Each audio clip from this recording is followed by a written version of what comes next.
आप सुन रहे हैं कहानी द किंग्स लव। रणविजय के जहन में पायल बहुत पहले ही अपनी छाप छोड़ चुकी थी। बेशक उसका रंग काला था, लेकिन नैन नक्श इतने खूबसूरत थे कि हर दूसरे रंग को भी फीका कर दे। रणविजय ने सर हाँ में हिलाया, फिर ब्रेकफास्ट करने चला गया। लेकिन इस बार उसके जहन में पायल इस कदर ठहरी थी कि उसे याद करने की जरूरत नहीं थी, वो उसके दिमाग में छप चुकी थी। रणविजय की नज़र बार बार उस ओर उठ रही थी, लेकिन उसे पायल वापस नहीं दिखी। रणविजय फिर ऑफिस चला गया। वहीं पायल आज पूरे मेंशन में घूम रही थी, लेकिन उसका घूमना तब तक रहा जब तक उसने लाइब्रेरी ना देख ली। लाइब्रेरी बेहद विशाल थी, ढेरों किताबों का जमावड़ा था। वहाँ मानो पूरी दुनिया की किताबें इस एक कमरे में ही रखी हो। पायल का फिर पूरा वक्त लाइब्रेरी में ही गुजर गया। शाम के डिनर के वक्त रणविजय आज अपने कमरे में ना होकर डाइनिंग हॉल में था। सर्वेंट्स हैरान थे क्योंकि रणविजय हमेशा अपना डिनर कमरे में ही करता था। रणविजय का डिनर टेबल पर लगा दिया गया, लेकिन एक सर्वेंट थाली में खाना परोस ऊपर जाने को हुई, लेकिन रणविजय ने उसे रोक दिया। ये किसके लिए है? जी, ये पायल मैडम के लिए है। रणविजय ने थाली की तरफ देखा, फिर अपने कड़क लहजे में कहा, उन्हें नीचे बुलाओ। सर्वेंट ने ऐसा ही किया और पायल को बुलाने चली गई। कुछ समय बाद जब रणविजय कानों में पायल की छम-छम सुनाई दी तो उसकी आंखें चमक उठी। पायल को रणविजय की चेयर से एक तो कुर्सी छोड़ बिठा दिया गया। रणविजय ने अपना डिनर शुरू किया और पायल ने अपना। दोनों के बीच खामोशी थी, लेकिन रणविजय की नजरें रह रहकर उस तरफ उठ जाती। न जाने जब से उसने बाल को देखा, सुबह से बेचैन रहने लगा था। जिस और नजर फेरता बस पायल ही नजर आती। ना आज काम में ध्यान लगा और ना किसी और चीज पर। वहीं पायल अपना डिनर कर उठी और धीमे स्वर में धन्यवाद बोलकर वहां से ऊपर चली गई। वहीं रणविजय ने पहली बार उसकी आवाज सुनी थी। उसका दिल फिर से बेकाबू होने लगा था। पायल रणविजय के दिमाग और दिल दोनों पर कब्जा कर चुकी थी। डिनर के बाद रणविजय जब सोने के लिए कमरे में गया तो उसे नींद ही नहीं आई। बार बार जहन में सिर्फ पायल का ख्याल आता।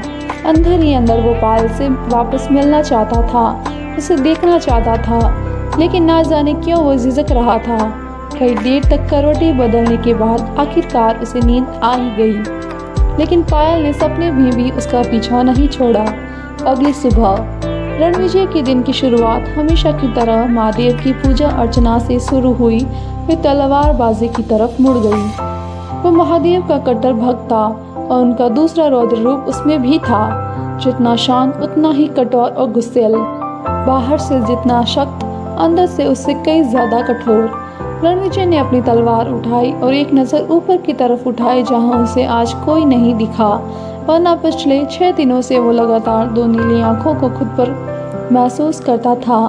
रणविजय ने तलवार उठाई ही और अपनी प्रैक्टिस में लग गया। कुछ घंटों बाद जब वो पसीने से भीगा अंदर की तरफ जा रहा था तो उसे कुछ सर्वेंट्स ट्रेनिंग रूम के बाहर दिखे। रणविजय की भौहें सिकुड़ गई। उसने अपना रुख उस ओर किया और कठोर आवाज में बोला, क्या हो रहा है यहाँ? सारे सर्वेंट्स के पसीने छूट गए। उन्होंने जल्दी से दरवाजे से दूर होते हुए अपनी गर्दन झुका ली। रणविजय की नज़र भीतर की ओर गई तो अपने सवाल का जवाब लेना ही भूल गया। उसके कदम दरवाजे की तरफ गए तो सारे सर्वेंट जल्दी से वहां से भाग खड़े हुए। वहीं रूम के अंदर पसीने से भीगी पायल मराठी स्टाइल में अपनी साड़ी बांधे, बालों की लंबी चौटी गूंथे, हाथ में तलवार लिए बेहद फुर्ती से उसे घुमा रही थी। रणविजय उसका ये रूप देखकर एक पल को हैरान हुआ। उसके मासूम से चेहरे पर सख्त भाव थे। पसीने से भीगी लटें उसके गालों पर चिपक गई थी, जिससे वो और भी ज्यादा मनमोहक लग रही थी। चेहरे पर गुस्सा, अलग तेज और लहराती तलवार उसे एक शतरंजी का रूप दे रहे थे। रणविजय का दिल अब आपे से बाहर था। पायल उसे अपनी तरफ पूरी तरह अट्रैक्ट कर रही थी। रणविजय के कदम खुद ब खुद उसकी तरफ बढ़ने लगे, लेकिन जैसे ही वो उसके पीछे कुछ दूरी पर खड़ा हुआ, तलवार की नोक सीधा उसकी गर्दन के आगे थी और दहकती नजरें रणविजय पर। रणविजय ने बड़ी गहराई से पायल की नीली आंखों में झांक कर देखा, जिनमें सुनामी उठी हुई थी। इतना गुस्सा, क्या हमसे कोई गलती हुई? रणविजय ने उनकी आंखों में झांकते हुए ही सवाल किया, जिस पर पायल ने तलवार वापस खींच ली और बोली, माफ़ी चाहेंगे हम, हमारा इरादा आपको नुकसान पहुंचाने का नहीं था। रणविजय लगातार उसकी तरफ देख रहा था। वो अपनी नज़र उस पर से चाह कर भी नहीं हटा पा रहा था। आप तलवारबाजी बहुत अच्छा करती है, एक मुकाबला हमारे साथ करना पसंद करेंगी? रणविजय ने उस पर नजरें टिकाए हुए अपने हाथ पीछे बांधते हुए पूछा, जिस पर पायल ने नाम में सर हिलाते हुए कहा, आपका प्रस्ताव हम कल जरूर स्वीकार करेंगे, आज के लिए हम थक चुके हैं। रणविजय ने उसकी बात पर सहमति जताई और बोला, ठीक है। पायल पलटी और तलवार को वापस उसकी जगह पर रख दी, लेकिन इसी बीच रणविजय की नज़र पायल की पीठ के निशानों पर पड़ गई, जो उसकी पतली सी कमर पर देखे जा सकते थे। ना जाने क्यों रणविजय का दिल बेचैन हो उठा। उन निशानों के दर्द को वो महसूस कर सकता था।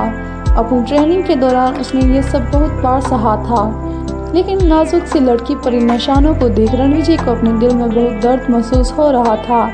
ना जाने कब उसके कदम पायल की तरफ बढ़ गए और उसके बालों को हटाते हुए उसकी उंगलियां उसकी पीठ को छू गई। अचानक एक बिजली सी दोनों के जिस्म में दौड़ गई। दोनों के लिए वक्त मानो रुक सा गया हो। वहीं रणविजय का दिल इस वक्त बुलेट ट्रेन को भी पीछे छोड़ रहा था। उसे लगा कि वो इस वक्त बहुत प्यासा है, गला पूरी तरह सूख चुका था। वहीं पायल उसके छूने पर पलटी तो रणविजय उसके बेहद करीब था। दोनों की नजरें मिली तो रणविजय उसकी नीली गहरी समुद्र सी आंखों में डूब गया। उसने धीरे से पायल की पतली कमर में हाथ डाला और उसे खुद से सटा लिया। पायल उसके सामने बहुत छोटी सी दिख रही थी। रणविजय का मर्दाना शरीर, ऊपर से वेल मेंटेन बॉडी, मानो अपना पूरा समय जिम में ही गुजारता हो। चेहरे के नयन नक्श इतने खूबसूरत कि किसी भी लड़की का दिल एक बारी में ही उसके ऊपर आ जाए। रणविजय इस वक्त होश में नहीं था कि वो क्या कर रहा है। वहीं पायल की आंखें खाली थी। वो बिना किसी भाव के उसकी तरफ देख रही थी। रणविजय की छुअन से उसे अजीब सा एहसास महसूस हो रहा था, जिनसे वो कभी रूबरू नहीं हुई थी। आप क्या कर रहे हैं? पायल ने बारी बारी उसकी आंखों में झांकते हुए पूछा, जिस पर रणविजय एकदम से होश में आया। उसने पायल को छोड़ा और कमरे से बाहर चला गया, क्योंकि वो खुद नहीं जानता था कि उसे क्या हो गया था। वो पायल के आखिर इतने करीब कैसे चला गया। वहीं पायल उसे खाली आंखों से जाते देखती रही। रूम में रणविजय कांच की दीवार पर हाथ टिकाए सर नीचे किए शॉवर के नीचे खड़ा था। आखिर मुझे हो क्या गया था? मैं कैसे उनके इतने करीब चला गया? रणविजय को पायल की मुलायम त्वचा अभी भी अपने हाथ पर महसूस हो रही थी, जिससे वो और ज़्यादा बेचैन होने लगा। वो पहली बार किसी लड़की के इतने करीब गया था। बेशक आज तक हज़ारों लड़कियों से मिला था, लेकिन जो आकर्षण उसे पायल को देखकर हुआ वो सबसे अलग था।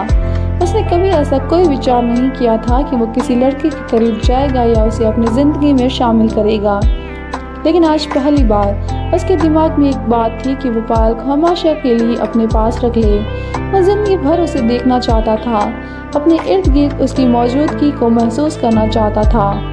रणविजय ने अपने बालों में उंगलियां फंसाते हुए उन्हें पीछे की तरफ किया और मन ही मन बोला, क्या वो मेरी हरकत से नाराज़ हुई होंगी? मुझे अगली बार ध्यान रखना होगा। वो मेरी जिम्मेदारी है, इससे ज़्यादा कुछ नहीं। मुझे अब और नहीं सोचना चाहिए। बस कुछ महीने फिर वो यहाँ से चली जाएगी। आखिरी लाइन रणविजय को बेचैन करने लगी, लेकिन उसने खुद की सोच को विराम लगाया और ऑफिस के लिए रेडी हो नीचे आ गया। लेकिन डाइनिंग टेबल पर हमेशा की तरह खाली देख उसे ये चीज़ अब खलने लगी। महज एक रात से ही उसे ऐसा महसूस हुआ मानो वो हर रोज़ पायल के साथ बैठकर खाना खाता हो। रणविजय अपनी चेयर पर बैठ गया। तभी उसे पायल की छनकार सुनाई दी। ये आवाज़ रणविजय को किसी धुन की तरह महसूस होने लगी थी, कानों को सुकून देने वाली और दिल को धड़काने वाली। पायल आकर चेयर पर बैठ गई और रणविजय की तरफ देखते हुए बोली, हम आपसे कुछ कहना चाहते हैं। रणविजय ने उसकी तरफ बेहद नरमी से देखा और बोला, जी कहिए। आपको कुछ कहने के लिए हमारी इजाज़त लेने की ज़रूरत नहीं है। हम राजस्थान जाना चाहते हैं, थोड़ा रुक कर, हमेशा के लिए। रणविजय का हाथ कॉफ़ी मग उठाते हुए रुक गया। उसने पायल की तरफ देखा जो उसे ही देख रही थी। रणविजय को अंदर ही अंदर कुछ टूटता हुआ महसूस हुआ, एक डर जो उसने अपनी पूरी ज़िंदगी में किसी चीज़ से महसूस नहीं किया। वो बस पायल के चंद शब्दों से हो गया।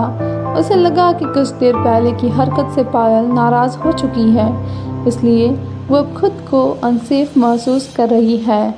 आप यहाँ से क्यों जाना चाहती हैं? अगर कोई परेशानी है तो हमें बेझिझक बता सकती है, हम उसका समाधान करेंगे, रणविजय ने बेचैनी से कहा।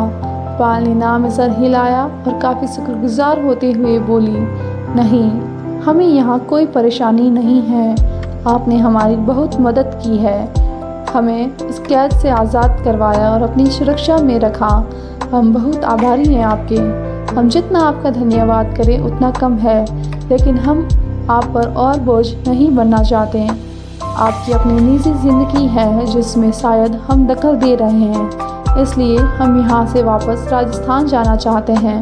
रणविजय को अब अपना भारी हुआ मन को शांत होता हुआ महसूस हुआ, लेकिन अब भी वह पायल को नहीं जाने देने चाहता था। आप हम पर कोई बोझ नहीं है। रही बात आपकी राजस्थान जाने की, तो आप जाएंगे किसके पास? कौन है आपका अपना? रणविजय ने पायल को यहीं रहने की योजना उसी क्षण बना ली। पायल कुछ नहीं बोली, जिस पर रणविजय अंदर ही अंदर बेहद खुश हुआ, लेकिन तभी उसकी खुशी एक ही पल में ख़त्म हो गई। हम अपना पूरा परिवार खो चुके हैं, लेकिन एक शख्स है जो अभी भी जिंदा है। हमें उसे ढूंढना है। यहाँ रहने से हम उन्हें नहीं ढूंढ पाएंगे। शायद वो भी हमें इतने सालों से ढूंढ रहे होंगे। अगर एक बार वो हमें मिल जाए तो उसके बाद हम जहाँ भी रहेंगे सुरक्षित ही रहेंगी। रणविजय को एक इनसिक्योरिटी महसूस हुई, पता नहीं क्यों। उसे उस अनजान शख्स पर बेहद गुस्सा आ रहा था। उसे ये बर्दाश्त नहीं हो रहा था कि कोई ऐसा है जिसे पायल इतना पसंद करती है और उस पर आंख बंद कर भरोसा करती है। उसने खुद के इमोशन को काबू में किया और बोला, इतनी बड़ी दुनिया में बिना किसी जानकारी के एक शख्स को ढूंढना नामुमकिन है। उनका नाम करण सिसोदिया है। पायल ने जैसे ही कहा, रणविजय की आंखों का आकार सामान्य से अधिक बड़ा हो गया। उसे वो दिन याद आया जब करण अपनी बाहों में श्रेया को पायल समझ हिफाजत से उसे गोद में उठाकर लाया था। उसके चेहरे पर बेहद खुशी के भाव थे, लेकिन जब रणविजय ने उसे सच्चाई बताई तो उसने एक ही झटके में बेरहमी से श्रेया को फेंक दिया और गुस्से से तमतमा उठा। रणविजय की मुट्ठियां धीरे धीरे कसने लगी। उसकी नीली नसें उभर कर दिख रही थी, जिससे अंदाज़ा लगाया जा सकता था कि वो कितने गुस्से में है। वो अपनी जगह से खड़ा हुआ और बेहद ही कर्कश आवाज़ में बोला, आप कहीं नहीं जाएंगी।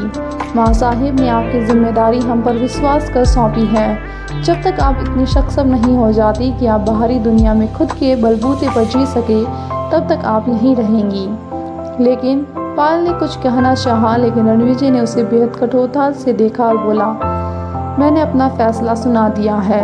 कल से आपके लिए ट्यूटर हायर कर दिए जाएंगे। रणविजय फिर बिना नाश्ता किए वहाँ से चला गया। वहीं पायल उसके बदलते मिजाज को समझ ही नहीं पाई थी। उसे रणविजय की बात सही लगी, इसलिए उसने फैसला कर लिया कि वो पहले खुद के पैरों पर खड़ी होंगी, क्योंकि बाहर उसके अनेकों दुश्मन हैं। अगले भाग को पढ़ने के लिए मेरे चैनल को सब्सक्राइब करें। धन्यवाद।